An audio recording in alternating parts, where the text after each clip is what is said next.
ಎಸ್ಐಆರ್ನಲ್ಲಿ ಲೋಪದ ಬಗ್ಗೆ ಚುನಾವಣಾ ಆಯೋಗ ಈಗ ಬಹಳಷ್ಟು ಅಲರ್ಟ್ ಆಗಿದೆ. ಡಿಸಿ ಆಯುಕ್ತರು ಜಿಲ್ಲಾ ಚುನಾವಣಾ ಅಧಿಕಾರಿಗಳಿಗೆ ಪತ್ರ ಬರೆಯಲಾಗಿದೆ. ಚುನಾವಣಾ ಸಿಬ್ಬಂದಿ ಕಡ್ಡಾಯವಾಗಿ ಮನೆಗೆ ಭೇಟಿ ಕೊಡಲೇಬೇಕು. ರಾಜ್ಯ ಚುನಾವಣಾ ಆಯುಕ್ತ ಅನೂಪ್ ಕುಮಾರ್ ಕೊಟ್ಟಿರುವಂತಹ ಒಂದು ಸೂಚನೆ ಇದು. ಎಸ್ಐಆರ್ ಅಕ್ರಮ ಬಗ್ಗೆ ಸಾಲು ಸಾಲು ಆರೋಪಗಳು ಬರ್ತಾ ಇದೆ, ದೂರುಗಳು ಬರ್ತಾ ಇದೆ.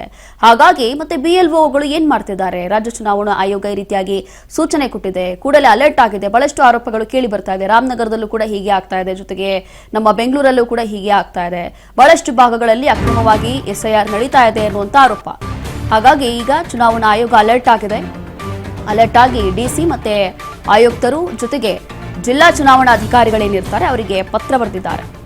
ಕಡ್ಡಾಯವಾಗಿ ಮನೆ ಮನೆಗೆ ಹೋಗಿ ಭೇಟಿ ಕೊಡಿ, ಅಲ್ಲಿ ದಾಖಲೆಗಳ ಪರಿಶೀಲನೆ ಮಾಡಿ ಅಂತ ರಾಜ್ಯ ಚುನಾವಣಾ ಆಯುಕ್ತ ಅನೂಪ್ ಕುಮಾರ್ ಕೊಟ್ಟಿರುವಂತಹ ಒಂದು ಸೂಚನೆ ಇದು. ಎಸ್ಐಆರ್ ಅಕ್ರಮ ಬಗ್ಗೆ ಸಾಲು ಸಾಲು ಈ ರೀತಿಯಾಗಿ ಬಿಎಲ್ಒಗಳಿಗೆ ರಾಜ್ಯ ಚುನಾವಣಾ ಆಯೋಗ ಕೊಟ್ಟಿರುವಂತಹ ಒಂದು ಸೂಚನೆ. ಕಡ್ಡಾಯವಾಗಿ ಮನೆ ಮನೆಗೆ ಭೇಟಿ ಕೊಡಿ ಅಂತ ಬಿಎಲ್ಒಗಳು ಕೂಡ ಇರುವಂಥದ್ದು. ಕಡ್ಡಾಯವಾಗಿ ಮನೆ ಮನೆಗೆ ಭೇಟಿ ಕೊಡಬೇಕು. ಅದರ ಜೊತೆಗೆ ಅವರ ದಾಖಲೆಗಳನ್ನು ಪರಿಶೀಲನೆ ಮಾಡಬೇಕು. ಒಂದು ಫಾರ್ಮ್ ಅನ್ನ ಫಿಲ್ ಮಾಡಿಸಿ ಅದರ ಜೊತೆಗೆ ಒಂದು ಕಾಪಿ ಅವ್ರಿಗೆ ಕೊಡಬೇಕು, ಒಂದು ಕಾಪಿ ಅವ್ರು ತಗೊಂಡು ಹೋಗಬೇಕು. ಇದೆಲ್ಲವೂ ಕೂಡ ಒಂದು ಪ್ರಕ್ರಿಯೆ ಎಸ್ಐಆರ್ದು.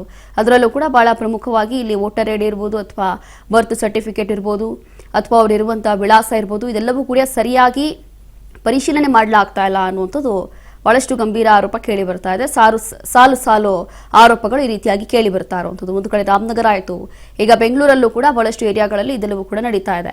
ಹಾಗಾಗಿ ಈಗ ಚುನಾವಣಾ ಆಯೋಗ ಕೂಡ ಅಲರ್ಟ್ ಆಗಿದೆ. ಈ ರೀತಿಯಾಗಿ ಸೂಚನೆ ಕೊಟ್ಟಿದ್ದಾರೆ ಬಿಎಲ್ಒಗಳಿಗೆ.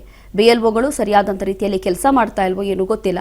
ಆದರೆ ಅವರೇ ಮನೆ ಮನೆಗಳಿಗೆ ಭೇಟಿ ಕೊಡಬೇಕು ಅಂತ ಹೇಳಿ, ಭೇಟಿ ಕೊಡ್ತಾರೆ ಅಂತ ಹೇಳಿ ಸಿಎಂ ಕೂಡ ಸೂಚನೆ ಕೊಟ್ಟಿದ್ರು. ಒಂದು ಸಿಎಂ ಮಾಹಿತಿ ಕೂಡ ಕೊಟ್ಟಿದ್ರು. ಮೊದಲನೇದಾಗಿ ಇಂದೇನು ಆರಂಭ ಆಗುತ್ತೆ ಎಸ್ಐಆರ್ ಪ್ರಕ್ರಿಯೆ ಅನ್ನುವಂಥ ಹೊತ್ತಲ್ಲೇ ಅವರು ಕೂಡ ಇದೇ ರೀತಿಯಾದಂಥ ಒಂದು ಇನ್ಫಾರ್ಮೇಶನ್ ಅನ್ನು ಕೊಟ್ಟಿರ್ತಾರೆ.